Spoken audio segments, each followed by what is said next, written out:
Good afternoon to everyone and welcome to my channel, and it's me again, ang inyong chismosong ka-Alda Vlogger. Gusto ko munang magpasalamat sa inyong lahat sa mga walang sawa na tumatangkilik, nanonood, sumusuport at sumusubaybay ng mga content ko here on my YouTube channel. So wag ninyong babaktawan o lalaktawan tong ating content ngayong araw. I'm sure na hindi ninyo pagsisisihan na pinanood nyo ito mula umpisa hanggang hulihan. And syempre, wag kayong mag-i-skip ng segment, okay? Buuin at tapusin nyo to. And guys, wag ninyong kalimutan na i-share itong ating video ngayong araw, okay? So, ito na, dumako na tayo sa ating main topic for today's video. Sa mga nagugoyo, alam ko na panood nyo na itong recent episode ng Itbulaga, na kung saan guys, halatang halata talaga, na bakla talaga itong napapanood ninyo eh. Mamasel-masel kami na, anong nangyari?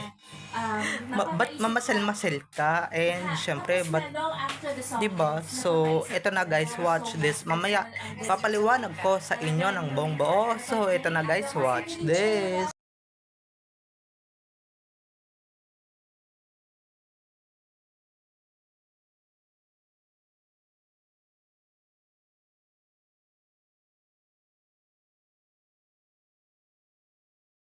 At kung nakita nyo na nga yung recap, so once again si TT o sa mga admins, dumako na tayo sa ating main topic for today's video.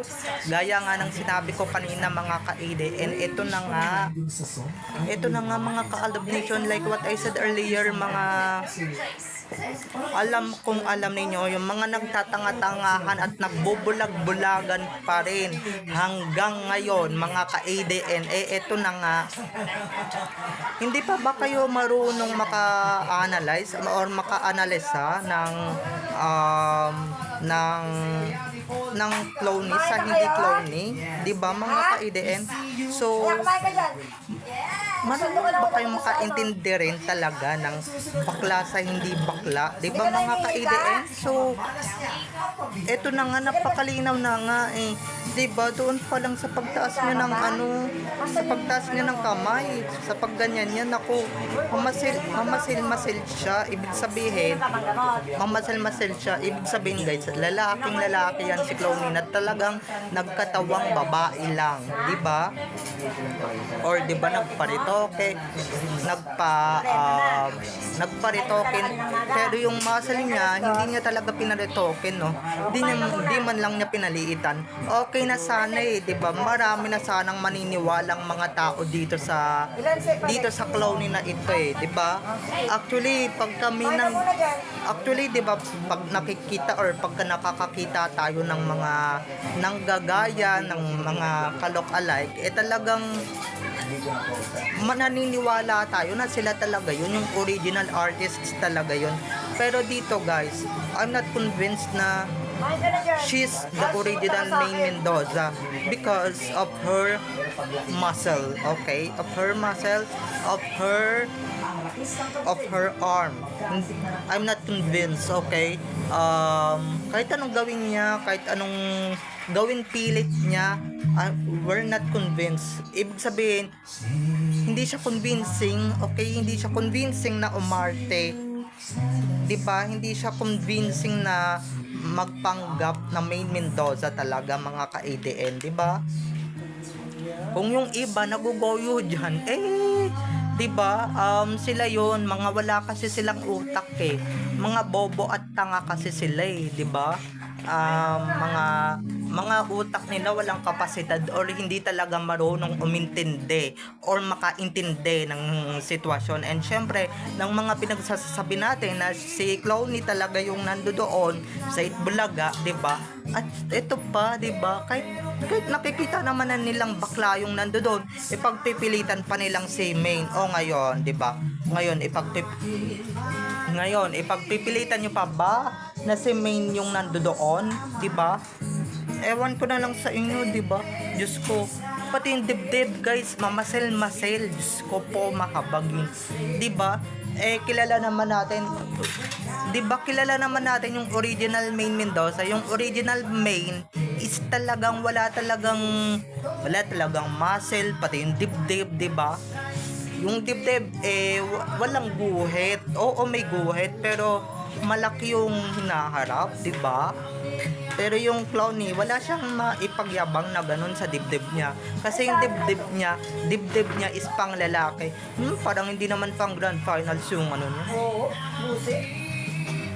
So, eto na nga, going back to the topic kasi nanonood ako ng TNT Grand Finals dito. Sorry, tapat. Pero, going back, dito pa lang, di ba? Kung yung iba nagugoyo mong bakla ka, di ba? Kung yung iba nabubudol mo dito sa pagpapanggap mong peste kang bakla ka at salot sa lipunan, pues kami, ibahin mo kami. Di ba? Kasi kami, hindi kami papadala, hindi kami papadaig sa mga pabudol-budol mo, 'di ba? Ba't kami magpapabudol sa iyo? Kilala namin yung original main at kabisado namin talaga yung main Mendoza talagang nakasanayan at syempre yung asawa ni Alden, 'di ba? Yung nakasanayan naming makita, yung nakasanayan naming mapanood kaysa naman sa iyo, 'di ba? Yung mga nakakakilala lang sa iyo at nabubudol mo, syempre mga walang utak yun, nakain na ng zombie, mga utak nila Kaya hindi sila nakakapag-isip ng matiwasay, hindi sila nakakapag-isip ng tama, or for short, wala talaga silang utak. Kaya hindi sila ura-urada kung mag-isip, or talagang loading lang talaga sila kung mag-isip, di ba? At they are not realizing that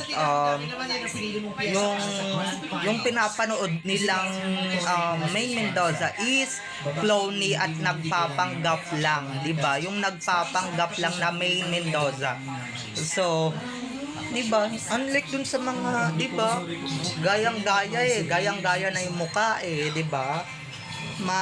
'Di ba? Unlike dun sa mga pinapanood natin sa contest gaya ng kalok-alike ng Showtime, 'di ba?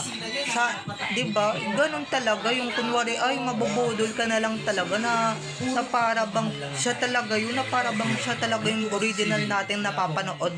Kasi nga photocopy kamukhang kamukha, 'di ba? Pati mismong artista nakaharap na nila yung mga kamukha nila, 'di ba?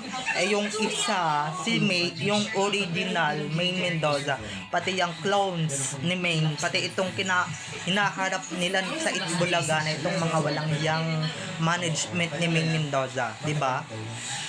Try nating pagharapin yan si Main, pati yung si Clowny, wannabe Main, or yung mga wannabe ni Main. Tignan natin talaga kung hindi sila magtakbuhan ng bonggang-bongga dyan sa studio ng Itbulaga at magkakaroon sila ng pagkalito. Diba, magkakaroon sila ng makikurious sila, guys, na wait, who's the real one, who's the OG Main, diba? Mapapaganon na lang talaga sila. Syempre, yung OG Main is maganda, hindi mukhang adik, 'di ba? Hindi mukhang lutang yung pagmumukha, 'di ba? Unlike dun sa at hindi mukhang kargador yung original Main. Alam natin yung kabisado natin yung original Main. At pangalawa sa lahat, hindi dugyot ang original Main. Yan yung tandaan ninyo, 'di ba? Yung hinaharap ninyo sa amin or sa iba ninyong viewers diyan sa Itbulaga, guys, pasensya na kung mababanggit ko itong mga salitang to, ha? Mukhang adik, 'di ba? Mukhang nakatira yata ng masamang gamot itong hinaharap nila sa Itbulaga, 'di ba? At pangalawa sa lahat, guys, dugyot na dugyot kahit na yung mga sinusuot niyang outfit sa Itbulaga. Ay nako, mukhang dugyot talaga mga ka-ADN. Ako personally hindi ako sa nanlalait, pero talagang nanlalait na talaga ako ng bonggang-bongga. Siyempre, kalait-lait naman talaga yung bakla baklang yun eh, yung hinayupak, yung hayop na baklang yun. Diba? At syempre, mga ka-ADN is talagang may mga ganun talagang bagay, diba? Na pabayaan na lang natin yung mga ayaw maniwala, diba? It's their choice na hindi maniwala sa mga sinasabi natin, diba? It's their choice and it's their brain. Ay, ewan ko na lang kung ginagamit nila. At syempre, hindi sila magpapabudol talaga kung talagang ginagamit nila yung utak nila, 'di ba? Sorry. Hindi sila ganoon eh. Hindi sila satisfied sa mga sinasabi natin. At tayo pa talaga yung sinasabihan nilang fake news at tayo pa talaga yung sinasabihan nilang gumagawa ng kwento, 'di ba? Tayo pa yung sinasabihan na halimbawa nasa Amerika si Maine, di ba binalita natin, or nagbabakasyon si Maine. Paano nagbabakasyon? Nasa Itbulaga. Ganon yung mga taong ayaw talagang maniwala na si Clooney talaga yung napapanood nila doon sa show. Di ba? Na si Clooney talaga yung napapanood nila doon sa Itbulaga. Bahala sila sa buhay nila, 'di ba mga ka-ADN? Hindi naman natin sila pinipilit, hindi naman natin sila pinipilit na maniwala ka dito na si Clooney talaga yung napapanood ninyo sa Itbulaga at hindi yung real mate. Guys, hindi kami ganun, 'di ba? Nasa sa inyo na 'yan. Kung maniniwala kayo o hindi, 'di ba? Kung maniniwala kayo, thank God. Kung hindi, thank God pa rin, 'di ba? Thank God sa inyo, 'di ba? Pero ito lang ang masasabi ko sa inyo. Nasa bandang huli talaga ang pagsisisi, 'di ba? Nasa bandang huli talaga ang pagsisisi, nasa bandang huli talaga ang realization na talagang ma-realize na nila one day na hindi talaga yung original main ang nakikita nila doon sa Itbulaga, 'di ba?